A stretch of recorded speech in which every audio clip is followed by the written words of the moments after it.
Third paragraph. I'm sorry, continuing. It was my mother who taught me the southern ways of the spirit in its most delicate and intimate forms. My mother believed in the dreams of flowers and animals. Before we went to bed at night as small children, she would reveal to us in her storytelling voice that salmon dreamed of mountain passes and the brown faces of grizzlies hovering over clear rapids. Copperheads, she would say, dreamed of placing their fangs in the shin bones of hunters.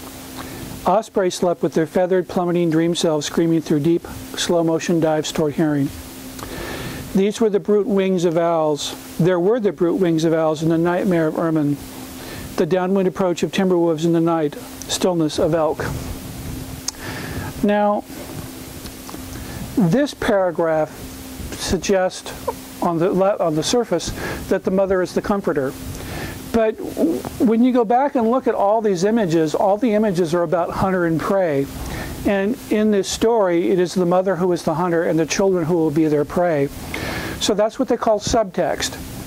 On one level, it has a certain meaning, but underneath that, it has a different meaning. And of course, we will get to that deeper meaning as the story progresses.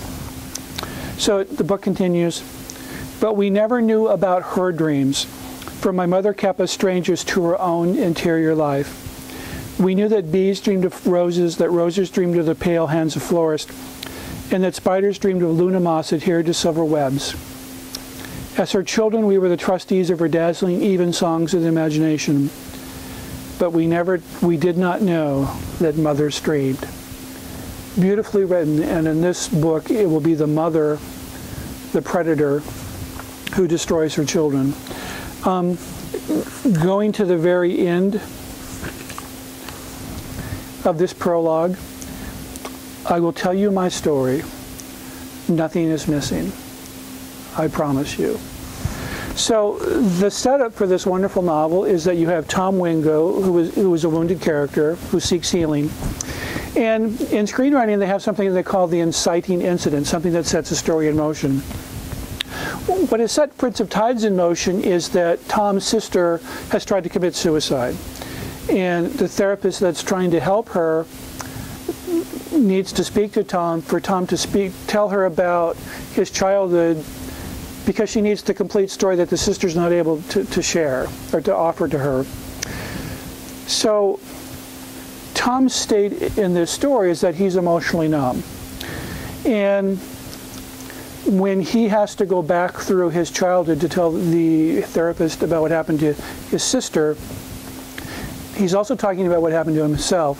So the inciting incident here is to save his sister, he has to go back into this past that he has tried to leave behind. Now, another setup in this story is he's married and he has 2 daughters. He's a high school football coach, but his wife is going to divorce him because he's emotionally numb. So I talk about the difficulty it can be to tell a story with a character that's emotionally numb. In this case of Prince of Tides, what he does is Tom Wingo is on a journey to gain healing, and part of gaining healing is that ability to feel his life again without this deep wound. So it's not like you go to the end of the novel and he's wounded, wounded, wounded, wounded, wounded, you get to the end of the book and he's healed. He is on a slow journey of healing as the story progresses. So this is a wonderful book, particularly in its prologue, to see how an author introduces a story's promise, narrative tension, dramatic truth for the character, and dramatic truth to the environment in a way that you would call this story organic, that everything flows from those first sentences. So I hope this helps, and I need to go out and set my small rodent trap lines now to, make sure I have something to eat the next 6 months. I just want to throw this out here since I'm on the subject. One of the biggest fantasies now I find on TV is that if you're missing for 3 hours, the FBI will send out a crack team of people to look for you. So I wonder what would happen if I called the FBI or somebody called the FBI and said I was missing for 3 hours. I don't think a crack team of FBI agents would come looking for me, but Who knows? So at any rate, this is a wonderful book. From teaching classes, I know that it's a favorite of very many people. If you haven't read it, if you want to learn something about the craft of storytelling, this is a good book to read. Thanks.